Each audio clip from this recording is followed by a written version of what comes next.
নমস্কার বন্ধুরা, আপনারা দেখছেন রিসার্চ বাংলা নিউজ। আমি বিশ্বজিৎ রয়েছি আপনাদের সঙ্গে। আজকের বড় ও চাঞ্চল্যকর খবর, নির্বাচন কমিশন আচমকা ডেকেছে প্রেস কনফারেন্স, আর তার পেছনে রয়েছে এক বিস্ফোরক তদন্ত রিপোর্ট। কর্ণাটকের আলন্দ বিধানসভা থেকে ভোটার তালিকা ডিলিশন কেলেঙ্কারি, যেখানে অভিযোগ প্রতি ভোটারের নাম মুছতে লেনদেন হয়েছে মাত্র ৮০ টাকা। এখন সেই কেলেঙ্কারির মূল মাথাকে ধরেছে এসআইটি, আর এই ঘটনার পর থেকেই জল্পনা, নির্বাচন কমিশনের ভেতরে কি চাপ, প্রধান নির্বাচন কমিশনার কি ইস্তফা দিতে পারেন? সব প্রশ্নের উত্তর আজ বিস্তারিতভাবে তুলে ধরব। একটা প্রশ্ন ভেবে দেখুন, আপনার নাম কি এখনও ভোটার তালিকায় আছে? না থাকলে আপনার ভোটটাই যদি কেউ কেটে দেয়, জানতেও পারবেন না। আজ আমরা দেখব এসআইটির রিপোর্টে কি আছে, কারা জড়িত, নির্বাচন কমিশনের নতুন সার ঘোষণা, আর নাগরিক হিসেবে আপনার করণীয় কি। চলুন ধাপে ধাপে সব কিছু বুঝে নিই। ২০২৩ সালের কর্ণাটক বিধানসভা ভোটের ঠিক আগে আলন্দ কেন্দ্র থেকে জমা পড়ে ৬০১৮টি ভোটার ডিলিশন আবেদন। এসআইটি অনুসন্ধানে যা উঠে এসেছে, একটি ডাটা সেন্টার থেকে ধারাবাহিকভাবে আবেদন পাঠানো হয়েছে, আর প্রতিটি ডিলিশনের জন্য দেওয়া হয়েছে ৮০ টাকা করে কমিশন। অর্থাৎ ভোটের অধিকার কেড়ে নেওয়ার এই ব্যবসার রেট ঠিক হয়েছে প্রতি মাথায় ৮০ টাকা। দ্য ইন্ডিয়ান এক্সপ্রেস ও ডেকান হেরাল্ড জানাচ্ছে, তদন্তে জব্দ হয়েছে একাধিক ল্যাপটপ, ফোন ও ডিজিটাল রেকর্ড। এসবের মধ্যে স্পষ্ট দেখা গেছে একটি সংগঠিত চক্র স্থানীয় রাজনৈতিক ও প্রশাসনিক সংযোগে কাজ করেছে। এটা কেবল কারো গাফিলতি নয়, এটা ছিল এক সিস্টেম।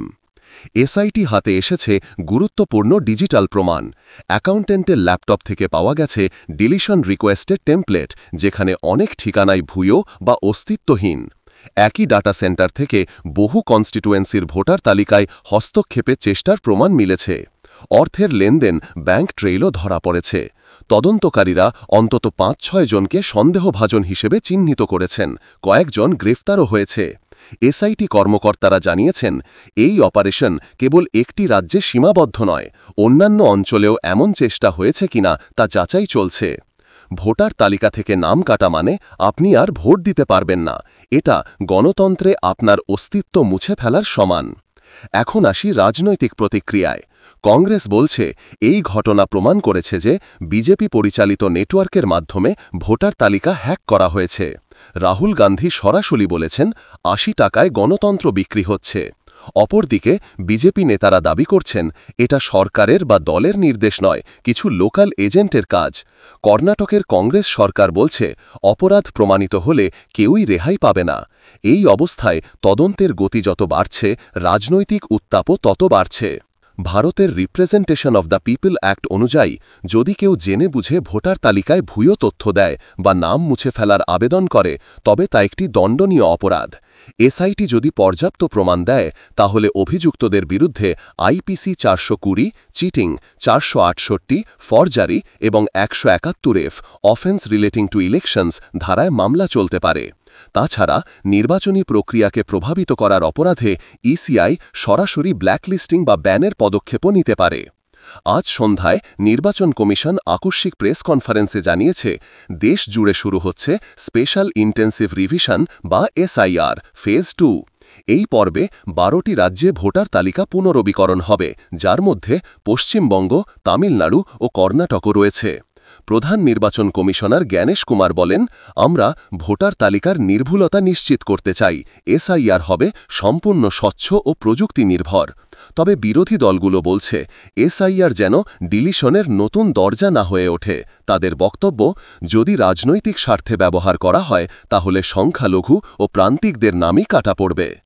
এসআইআর প্রক্রিয়ায় সবচেয়ে বড় আশঙ্কা, দুর্বল শ্রেণীর ভোটাররা সহজে টার্গেট হতে পারে। টাকায়, ফোনে বা অনলাইনে ভুলভাবে নাম ডিলিট করানো যেতে পারে। দ্য টাইমস অফ ইন্ডিয়া জানাচ্ছে, বেশ কিছু এনজিও ইতিমধ্যেই অভিযোগ তুলেছে যে কিছু বিএলও ও এজেন্ট ভুল তথ্য নিচ্ছেন। এই কারণেই নাগরিক সচেতনতা এখন অপরিহার্য। ভোটার তালিকা আপনার গণতান্ত্রিক অস্তিত্ব, সেটাকে নিজের হাতে রাখুন। বন্ধুরা, এখন কিছু বাস্তব করণীয় জেনে রাখুন। ১.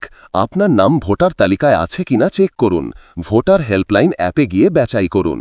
২. নাম না থাকলে নিকটস্থ বিএলও অফিসে গিয়ে ফর্ম ৬ পূরণ করুন এবং রসিদ রাখুন। 3. ভুল তথ্য থাকলে ফর্ম 8 ব্যবহার করে সংশোধন করুন। 4. এসআইআর চলাকালে কেউ চাপ দিলে বা ঘুষ প্রস্তাব দিলে 1990 নম্বরে কল করে অভিযোগ করুন। গণতন্ত্র কেবল ভোট দেওয়ার অধিকার নয়, নিজের নাম বাঁচিয়ে রাখার দায়ও আপনার। এই পুরো কাহিনী কেবল কর্ণাটকের নয়, এটা ভারতের গণতন্ত্রের মূল ভিত্তির ওপর আঘাত। একটা ছোট চক্র মাত্র 80 টাকায় হাজার হাজার ভোট মুছে দিতে পারছে। তাহলে আমাদের ভোটার ডেটা কতটা নিরাপদ? এই প্রশ্নের উত্তর খুঁজতেই হবে নির্বাচন কমিশনকেই। এসআইটি তদন্ত এখন আদালতের পথে যাবে, আর তার ফলাফল হতে পারে ভবিষ্যতের নির্বাচনী ইতিহাসে এক নতুন দৃষ্টান্ত। বন্ধুরা, এই রিপোর্ট যদি তথ্য সমৃদ্ধ মনে হয়, রিসার্চ বাংলা নিউজ ইউটিউব চ্যানেলটিকে সাবস্ক্রাইব করে আমাদের সাথে থাকুন, আর কমেন্টে জানান আপনার এলাকায় কি কখনো ভোটার তালিকা নিয়ে সমস্যা দেখেছেন। আমি বিশ্বজিৎ, দেখা হবে পরের আপডেটে। ততক্ষণে মনে রাখবেন, ভোট শুধু ভোট নয়, এটা আপনার অস্তিত্বের স্বাক্ষর।